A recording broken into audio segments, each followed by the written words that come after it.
Here's a disturbing thought to get things kicked off today. The easiest person to deceive is the person in the mirror. The easiest person to deceive is the person in the mirror. And it shouldn't be this way, and we'll talk about why it's this way in a minute. It shouldn't be this way, but for the moment, I just want you to let this sink in. Actually, I would like to kind of rub it in. You, think about it, you have talked yourself into, to the point of today's message, you have deceived yourself into, you have sold yourself on every bad decision you have ever made. Worse, you are the mastermind. I mean, you thought this stuff up. You are the mastermind behind most of your most regrettable decisions, whether they were financial, relational, professional, academic. You were there for all of them. Just to make it worse, you've probably done more to undermine your own success and your own progress than any other individual on the planet. Now, granted, there were outside pressures, there were other voices, people promising you stuff, trying to sell you stuff, but in the end, you decided. And the reason I know so much about you is, well, I know so much about me because I'm equally guilty like you. There's a sales associate that lives in my head, and his voice sounds a lot like my voice, and although his logic is completely flawed and his sales pitches are amateur at best, I fall for him anyway. So what's up with that? And what's wrong with me? And what's wrong with you? And what's wrong with us? And to the point of today's message, what can we do about it? So today is part 2 of our series, Better Decisions, Fewer Regrets. And as you may know, I recently published a book under this title. And for that reason, I was a bit hesitant to turn this into message content or into a series, lest people think I'm just trying to sell books. But in fact, this series is designed to provide you with the content of the book so you don't have to read the book. Better Decisions, Fewer Regrets. Now, the big idea of this series is the often overlooked relationship between good questions, and good decisions. Good questions and good decisions. Good questions actually set us up for good or better decisions. And then there's a sense in which our decisions are really never any better than the questions that we ask or actually don't think to ask. And I'm absolutely convinced that if you will ask and if you will answer honestly and then act on your answer to the 5 questions in this series, you will in fact make better decisions and you will live with fewer regrets. Your life will be better, and the people who look to you, depend on you, their lives will be better as well. Because, and this is so important, let's face it, we aren't the only people impacted by our decisions. And we aren't the only people impacted by our regrets either. And parents, grandparents, if you will teach your kids and if you will teach your grandkids to ask these 5 questions, I promise their lives will be better as well. Now, last time we were together when we kicked this whole thing off, I suggested that you memorize a saying from the book of Proverbs. So if you memorized it, I would like for you to raise your hand if you did.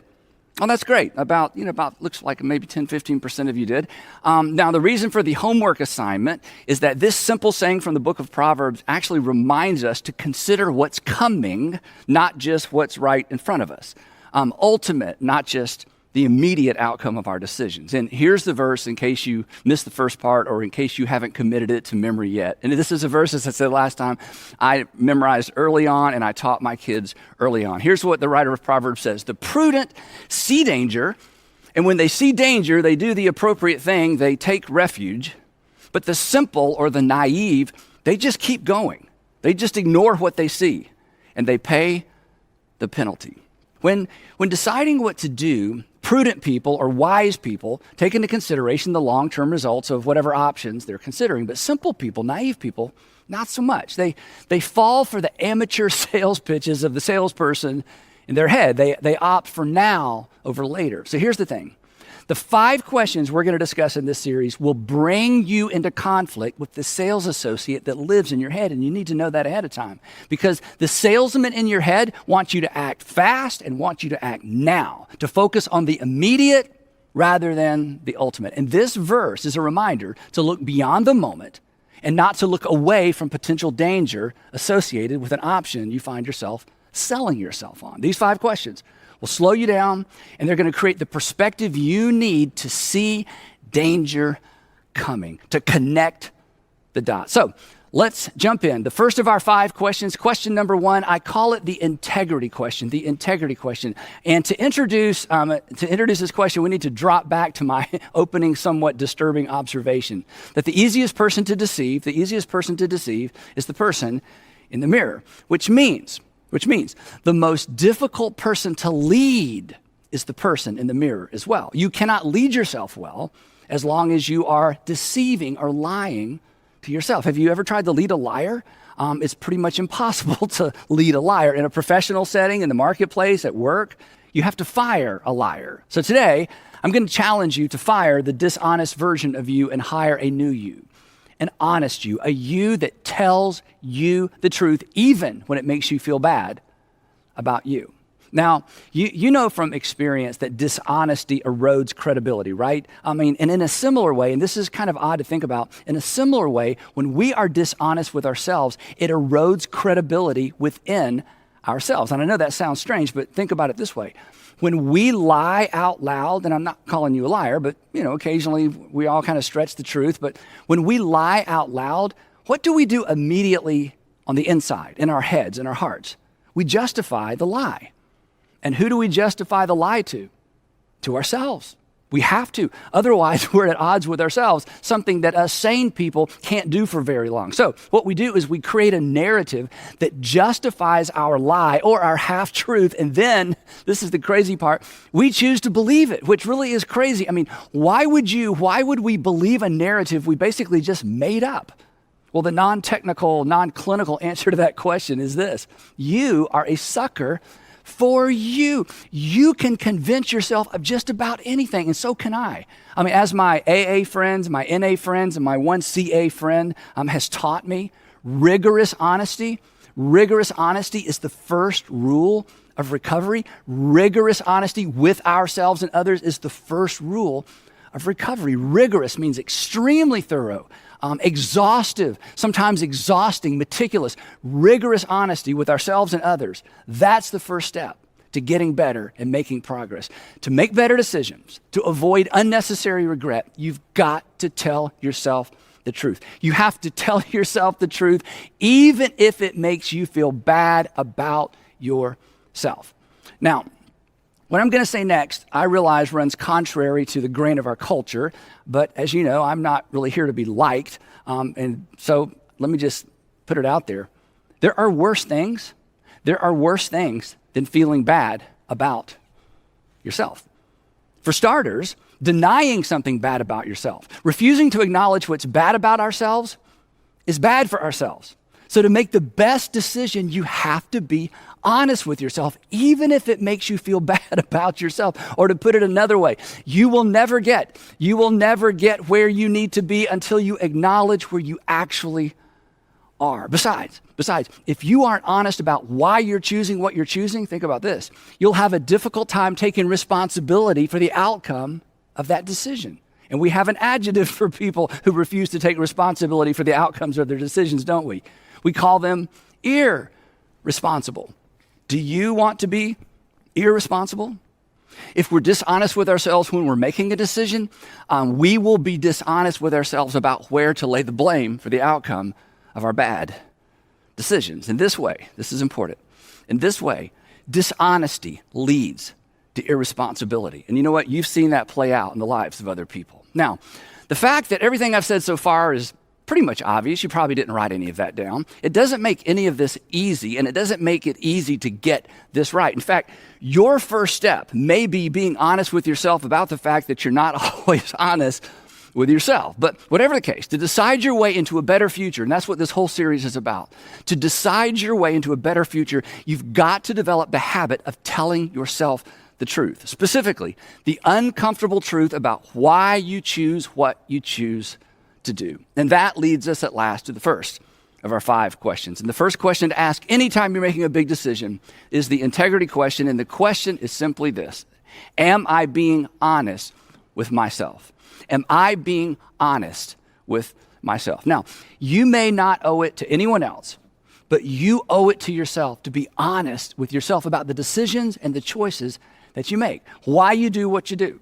If you want to justify your decisions to other people, that's fine, I guess, But there's no win. There is no win in justifying your decisions to yourself. Besides justifying, do you know what justifying is? Justifying is really just a lying. And why would we just a lie to ourselves? So just tell yourself the truth. Now, it actually helps to ask this question out loud. In fact, all 5 of these questions, it helps if you ask them out loud, but this one in particular. And it actually helps to ask this question twice. But on the second round, you should add a word. And some of you already know what that word is. Am I being honest with myself? Really? Am I being honest with myself, really? And the reason we have to add really is because we are so prone to deceive ourselves. Why am I doing this? Really? Why am I avoiding him? Really? Why do I keep postponing that? Really? Why do I keep making excuses? Really? Why did I say yes? Really? Why did I choose to wear this? Really? Why did I choose to purchase or lease that? Really? Why did I move in? Really? Why am I moving out? Really? Why won't I get help? Really? And here's the thing. You may not be good at selling anything to anybody else, but when it comes to selling yourself on a bad idea, you're amazing.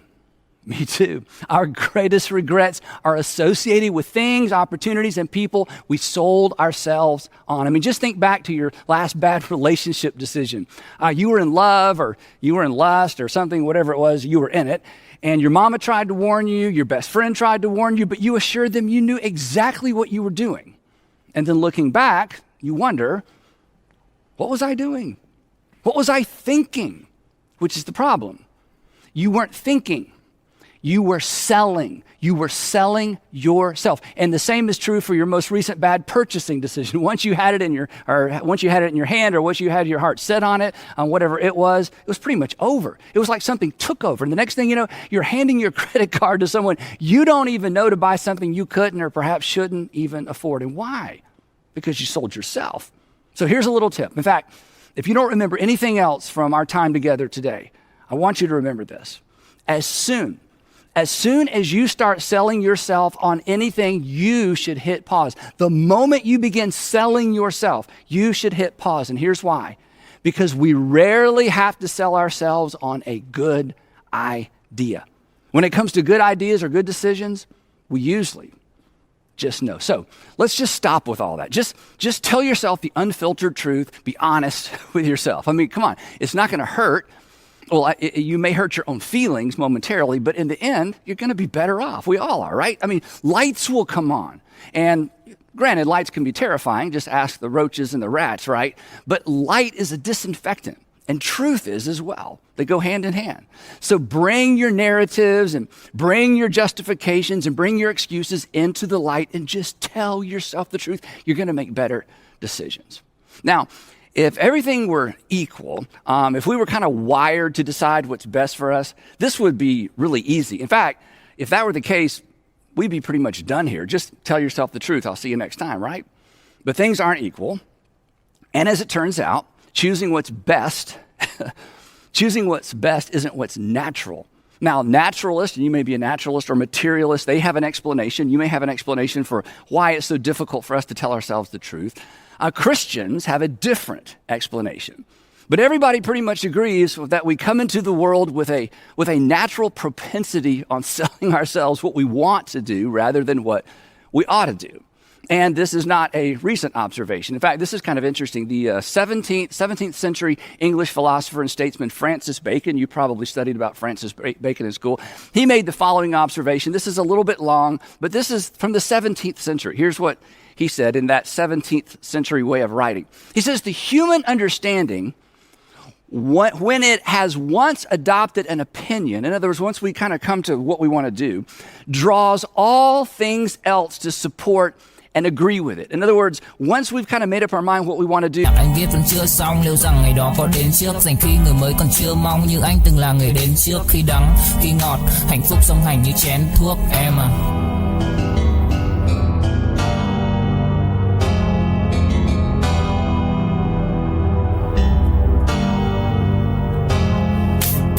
lúc nào cũng đơn giản, nên ca từ anh chỉ mộc mạc, không cần quá nhiều điều cao siêu. Mọi thứ bắt nguồn từ gốc gác, không phải bông đùa hay chốc lát, càng không tự nhiên mà bộc phát. Là bao nhiêu ngày tháng suy tư và thể chẳng anh dần hốc hác. Em hâm em ngu si, anh âm thầm như cu ly, chỉ biết yêu em không chủ ý, dù em nhạt nhẽo chẳng thú vị. Khóe mắt của em là vũ khí, nhìn em vui vẻ đã đủ cười, không dám.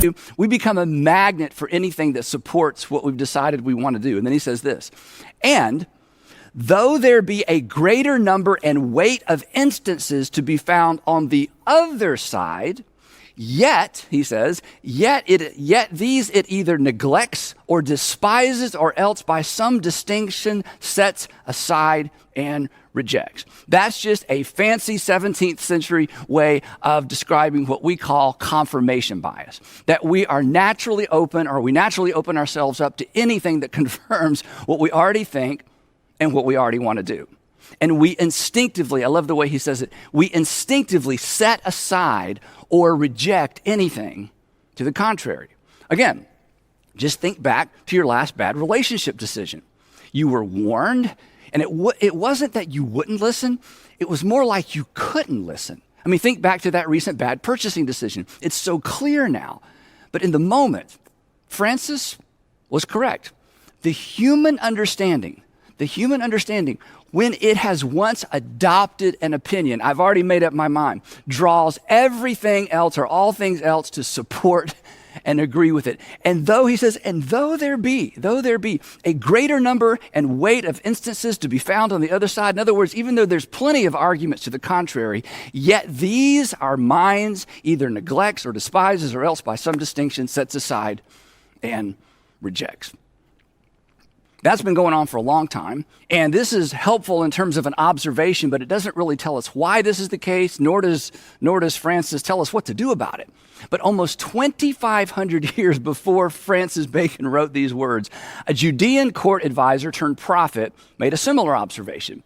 But fortunately for us, he added a bit of helpful explanation. And the context for his observation, I think it's both fascinating and instructive. So here's the backstory. Around 600 BC, Jeremiah, who's the author of the Old Testament book Jeremiah, served as pretty much a professional coach or like a court advisor to a series of Judean kings whose careers honestly would have gone much smoother and whose lives would have lasted much longer had they listened or taken Jeremiah's advice. But of course, the advantage of being a king is that you don't have to take anyone's advice. Now, ancient Judah was essentially like the bottom half of what we consider the Holy Land. So that's where this story takes place. Jeremiah actually began his coaching career with young King Jehoiakim. King Jehoiakim was pretty much a teenager at the time. And at the time he became king, Judah was actually paying an annual tribute or a financial tribute to Babylon, who in return would then provide military support and then pretty much allowed Judah to run her own affairs. So after 3 years of paying this tribute, King Jehoiakim decides, you know what, enough of that, and he quit making payments. And then, worse than that, he changed banks, meaning he declared loyalty to Babylon's arch rival, Egypt. And when Jeremiah, his advisor, heard about Jehoiakim's decision, he begged him to reverse course. This wasn't just a bad decision. This was a dangerous decision as well, because the mighty King Nebuchadnezzar was already in a really foul military mood after being defeated by the Egyptian army just a few months earlier. So Jeremiah rightly assumed that Nebuchadnezzar would love to find a place to vent his frustration, and a vassal state that had just sworn loyalty to his enemy, Egypt, well, Judah would be the perfect target. And not only was Jehoiakim's decision foolish and dangerous, Jeremiah assured him that, well, this decision is actually in direct opposition to God's will for the people and for the nation as well. But Jehoiakim, not impressed. He's the king. Besides, Jehoiakim had long since abandoned the ways of Judaism. He was a merciless tyrant whose sexual appetites led him far outside the moral prohibitions outlined in the Jewish law. So he did what kings do. He just ignored Jeremiah. And sure enough, King Nebuchadnezzar did exactly what Jeremiah predicted he would do. He came looking for his tribute. Nebuchadnezzar and his armies laid siege to the city of Jerusalem for 3 months, and then his army entered the city, put Jehoiakim in chains, and then marched him back to the city of Babylon and added him to his king collection. Now, I've mentioned this before, but it's so fascinating. King Nebuchadnezzar collected kings. Some people collect coins. Some people collect baseball cards. King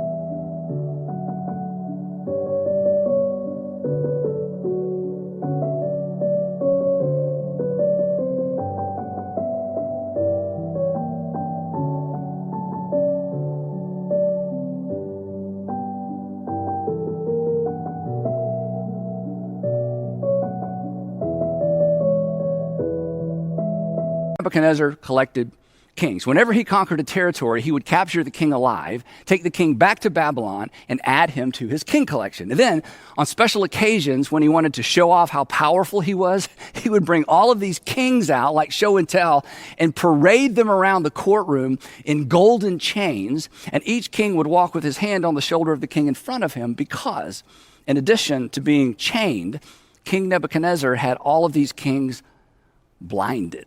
Now, back to our story. Before leaving Jerusalem, King Nebuchadnezzar crowned Jehoiakim's son, Jehoiachin, to be the next king. He was a whopping 18 years old. And then, 3 months later, and I'm going to skip a bunch of history here, 3 months later, Nebuchadnezzar changes his mind. He comes back to Jerusalem, and he adds Jehoiachin to his king collection as well, which at this point, you're thinking, nobody's probably really anxious to be the next king of Judah, right? But every kingdom needs a king. So Nebuchadnezzar appoints Jehoiachin's uncle, Zedekiah, to be the next king of Judah. He was 21 years old. But what Zedekiah didn't know, in fact, what nobody knew, is that he would be the last king of Judah because, like the kings before him, he would not listen to sound advice. In fact, one of the Jewish historians said this about him. He did evil. He did evil in the eyes of the Lord his God, and he did not humble himself before Jeremiah the prophet. He just wouldn't listen. Once his mind was made up, much like most of us, once his mind was made up, he could not hear. He could not hear, neither could he embrace the wise counsel of the prophet. He did exactly what King Jehoiakim had just done. He refused to pay tribute to Babylon. And once again, Jeremiah pleads with Zedekiah to change his mind. This was not going to end well for the king. It's not going to end well for his family. It's not going to end well for the nation. But again, kings will be kings. And when Jeremiah realized Zedekiah wasn't listening, he did something really interesting. He took his message to the streets of Jerusalem, encouraging the citizens. He said to the citizens, Nebuchadnezzar's going to show up. And when he shows up, the best thing to do is to throw open the gates and allow him into the city. Well, when Zedekiah found out what Jeremiah was doing as he marched through town, warning people and giving people this advice, he had Jeremiah thrown into a dry cistern just to shut him up, because he was scaring the children. Actually, he was scaring the entire population. And they should have been scared, because sure enough, just as he predicted, again, Nebuchadnezzar himself shows up at the gates of Jerusalem, surrounds the city, and waits, and waits, and waits in an effort to starve the inhabitants into submission. When King Zedekiah realized his mistake, what do you think he did? He went looking for Jeremiah, and he begged Jeremiah to ask God to deliver the city. And Jeremiah assured him, King Zedekiah, it's too late for that. The fate of the city has been sealed. Their only hope was to throw open the gates and beg King Nebuchadnezzar for mercy. But Zedekiah knew there would be no mercy for him or his family. So he snuck out of the city at night with his bodyguard and his children. Yet another really bad decision. He was eventually captured, and then he was forced to watch as his children were butchered one by Nebuchadnezzar's soldiers. And that would be the last thing King Zedekiah would ever see. He was blinded, chained, and marched back to Babylon to join Nebuchadnezzar's king collection. So The next time somebody tells you the Bible is boring, you just tell them the story of King Zedekiah, right? Now, here's the thing. When you hear a story like that, or when you read a story like that, or maybe when you watch something like that play out in real life, you can't help but think, what were they thinking? How could anybody be so clueless, so deceived? And fortunately for us, Jeremiah, who was there for this entire adventure, this entire tragedy, watched the whole thing play out, he answers that question for us. He explains why we're so prone toward self-deception, why we're so good at selling ourselves on a bad idea or bad options. Here's what he writes. The heart is deceitful above all things. Your heart, my heart, his heart, her heart, even those precious children of yours, their hearts. The heart is deceitful above all things. Now, Jeremiah chose his adjective carefully. There's a difference between being dishonest and being deceitful, right? Dishonest. Phúc đâu cần chỉ cho phút bắt đầu. Nhớ đến cái lúc còn gió sương vơi đầy. Nhớ hình bóng người nào đó vương nơi này. Trong vài khoảnh khắc mong có được đôi tay. Ấy cầu lau đi bẩm ly khi nào thưởng hơi cay. Xa một người và vượt qua cuộc đời. Không phải xa đi vĩnh viễn mà chúng ta chỉ tạm chịu lấy đau. Kiếp này mau tìm đợi nhau. Kiếp này sau đường về nơi hoàng tuyển đã có hoa đỉnh hạ.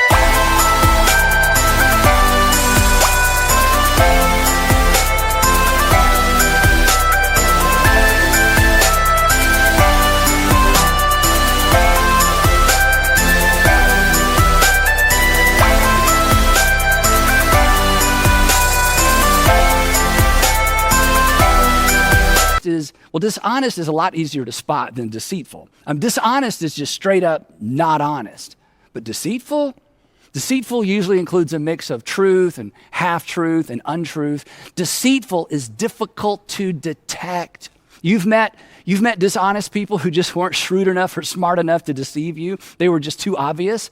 But deceitful people, they're the dangerous ones. And our hearts are deceitful. Our hearts are dangerous. It's why we're so convinced and at times so convincing. We don't merely lie to ourselves, we deceive ourselves. And here's how it works, or here's the way I think it works. Once your heart or my heart gets wrapped around something that we want, I think our heart sends a message to our brain and says, hey brain, I want this, go figure out a way to justify it. And our brains are really smart. That's why we call them brains, right? And our brains know that whereas it's difficult to justify a want, it is not difficult to justify a need. So the first thing the brain does is it upgrades the messaging to something far more sophisticated than a want. The brain says, you need this. And back to what Francis Bacon said and what Jeremiah said, once we're convinced we need something, it is so easy to sell ourselves on it. Before long, we have a list of justifications for buying it, drinking it, asking it out, inviting it in. But the reasons we use to sell ourselves, let's be honest, the reasons we use to sell ourselves, they're not really reasons. They're justifications. And in most instances, if we're honest, if we slow down and think about it, we know. But we fall for it anyway. We're so easily deceived by our own hearts. The heart is deceitful above all things. But he wasn't finished. And he says, our hearts are beyond cure. There's no cure. This is a permanent condition. You don't outgrow it. We don't outmature it. We can't fix it. We're doomed. Okay, we're not doomed, but a permanent condition requires constant supervision, right? A proactive response. And then Jeremiah wraps this up by saying something or describing something I guess we've all experienced. He says this, the heart is deceitful above all things and beyond cure. Who can understand it? And that's a good question, because I certainly don't. I don't even understand the decisions I make, even though I know everything I'm sharing with you and have known it for quite some time. Who can understand? Who can understand it? Apparently nobody does. Nobody can. Which explains why we've all said at some point along the way, I don't understand why I did what I did, which is just another way of saying, I don't understand why I decided what I decided. I don't understand why I chose what I chose. And this explains why we do the very thing we advise other people not to do. It's why the person in the mirror is so hard to lead. They just won't tell you the truth unless you force them to. You got to pin them down. You got to look them in the eye and you have to ask, are you being honest with yourself? Are you being honest with yourself really? And the sooner you embrace this disturbing fact about yourself, and I hate to be the bearer of bad news, but the sooner you embrace this fact about yourself, the sooner you'll be open to information and advice that conflicts with where your heart is taking you. The more suspicious and cautious you'll be when that salesperson inside of you starts selling you. So this week, before you decide, I want to encourage you to have sort of a heart-to-heart with yourself. And I think you should do it in the mirror. I do.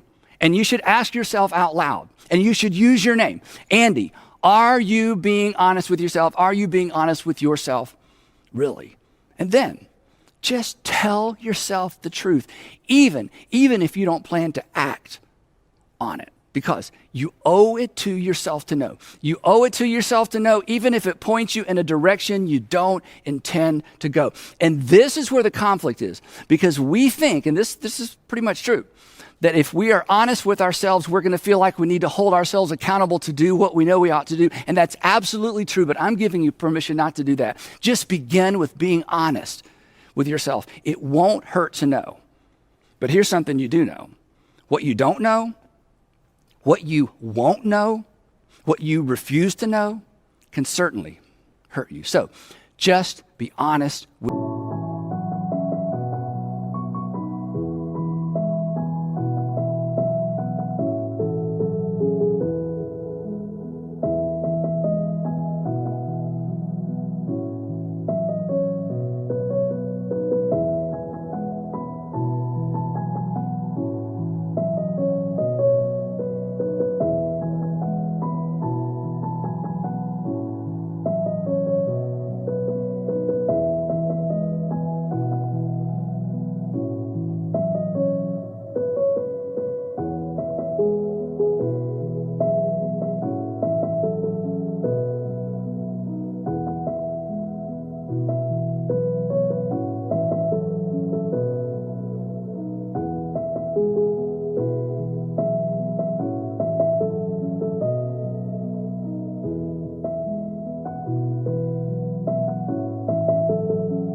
yourself. Most people aren't. Don't be most people. So I would love to challenge you to make a decision today. I would love for you to make this decision.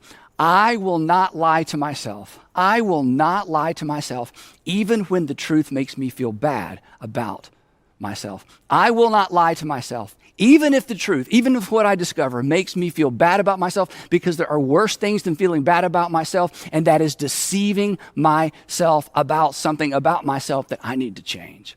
So would you ask yourself, am I telling myself the truth? Or am I selling myself a regret? Am I telling myself the truth? Or am I selling myself a regret? Am I being honest with myself really? So as we wrap up, I'd like to get this kicked off for some of you, not all of you perhaps, but some of you. And I'd like to just ask a few questions. And most of these questions, maybe none of these questions will intersect with your current circumstances, but perhaps a couple of them will. And if nothing else, here's an example of the kinds of things we should ask ourselves. So you ready? Why do you continue to go out with him? Really? Why do you continue to go out with her? Really? Why did you file for divorce? Really? Why are you taking that job? Really? Why are you quitting your job? Really? Why did you move in? Really? What's the real reason? What's the real reason you don't call your kids? What's the real reason you don't call your mom, your dad, your brother, your sister? Why won't you tell her? Why won't you tell him the truth about what's going on? Really? It's brutal, isn't it? It's terrifying, it's clarifying, and ultimately, it's liberating, and it's empowering. So, be honest with yourself. It doesn't come naturally, that's what Jeremiah says, but most things that are good for us, they don't, do they? Jeremiah was right. The heart is deceitful above all things, and it is beyond cure. This is a permanent condition. But now you know. And now you know what to do about it. And the prudent, when they see danger, when they see trouble coming, they do something. And trouble is always just one bad decision away. So, would you decide, I will not lie to myself, even when the truth makes me feel bad about myself. I will not lie to myself, even when the truth makes me feel bad about myself. I will tell myself the truth, really.